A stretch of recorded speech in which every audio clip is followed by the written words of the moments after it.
Unit 3C, Lesson 1. In this lesson, we're going to work with operations on polynomials. We've worked with that in the past. And then we're going to use those basic ideas to solve simple story problems.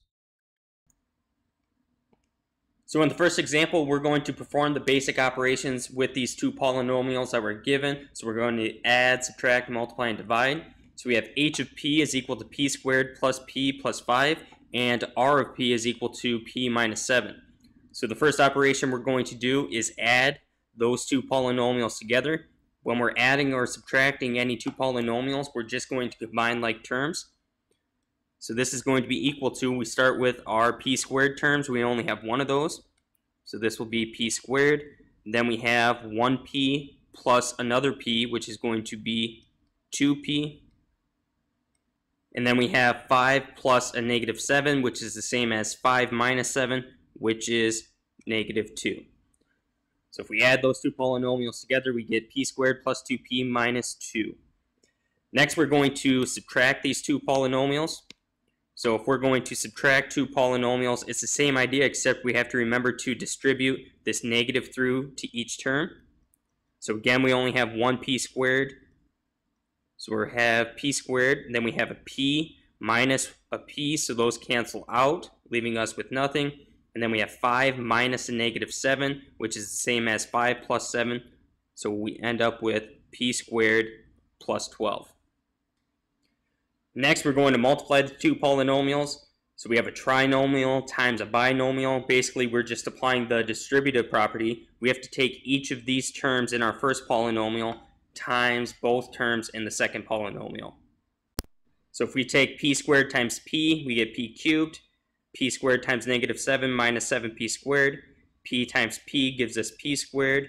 P times negative 7 minus 7p. And we take 5 times p to get 5p. And then 5 times negative 7 to get negative 35. So we get these 6 terms. Now we just want to simplify, combine any like terms. And after we combine those like terms, we end up with p cubed minus 6p squared minus 2p minus 35. Then the last operation we're going to perform is division. So we're going to take h of p divided by r of p. The only way we could try to simplify this expression is to factor the numerator. In this case, the numerator does not factor, so we can't simplify any terms in the numerator and denominator. So this ends up being our simplified form. We could use long division, or we could use synthetic division to rewrite this in a different form, but we're going to end up having a remainder if we do that. So next, we're going to use those basic operations to solve simple story problems. So this first one, the revenue from selling X units of a product is represented by the equation R of X, while the total cost of making X units of a product is represented by the equation C of X. We want to find an equation for the profit represented by the equation P of X. So we have our equation for the revenue, which is R of X equals 30X. And then we have an equation for the cost, which is C of X equals 10X plus 300. We want to find an equation representing the profit, which is going to be P of X equal to R of X minus C of X. The profit is equal to the revenue minus the cost. So all we have to do at this point is substitute these expressions in for R of X and for C of X, and then combine like terms and simplify. So after we substitute in those expressions, we have 30x minus the quantity 10x plus 300. We would distribute this negative to both terms, leaving us with 30x minus 10x is 20x, and then minus 300 at the end. So this would be our equation representing the profit we would get from selling X units of that product. The next example is going to include revenue, cost, and profit as well. A company calculates its profit by finding the difference between revenue and cost. The cost function of producing X hammers is C of X, while the revenue function for selling X hammers is R of X. If each hammer is sold for $8, how many hammers must be sold to make a profit? How many hammers must be sold to make a profit of $200? So we have equations for revenue and cost. The revenue is going to be R of X equals 8 times X. The cost is going to be C of X equals 3X plus 120. So we're looking for an equation for the profit, P of X, which from the last example we learned is the revenue minus the cost.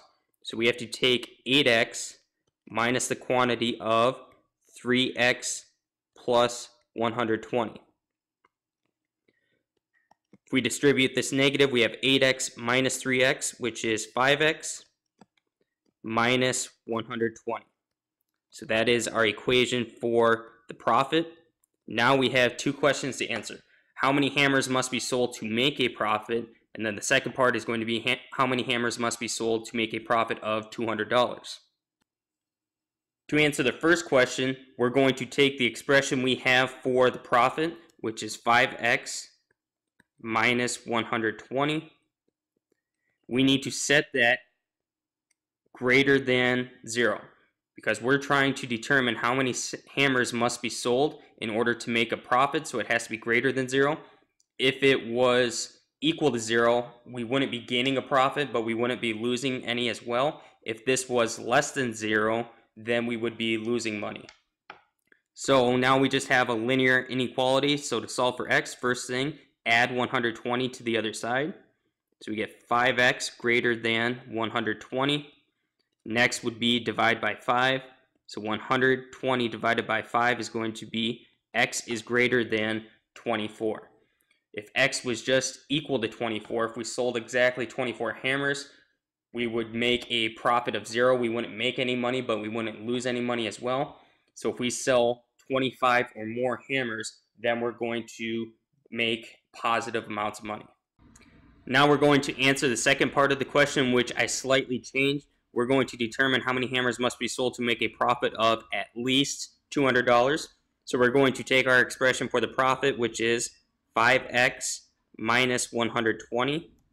If it's at least $200, we're going to set this greater than or equal to 200.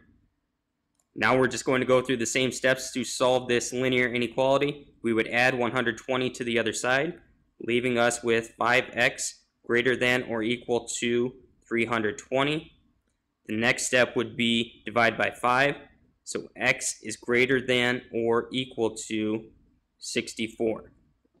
So this means we would have to sell 64 or more hammers to have a profit of at least $200. If we sold exactly 64 hammers, our profit would be $200.